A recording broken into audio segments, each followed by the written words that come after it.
Always discharge the capacitor before testing. Short its leads with a resistor, not directly with a wire to avoid spark. Set the multimeter to resistance mode.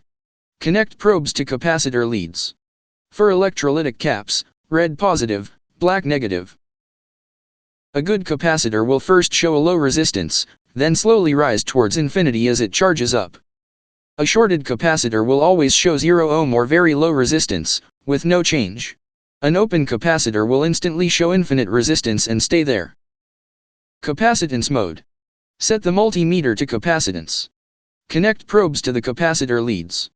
Reading should be close to the capacitor's rated value. Printed on body. If way too low, capacitor degraded. If it shows 0 or doesn't settle, bad capacitor.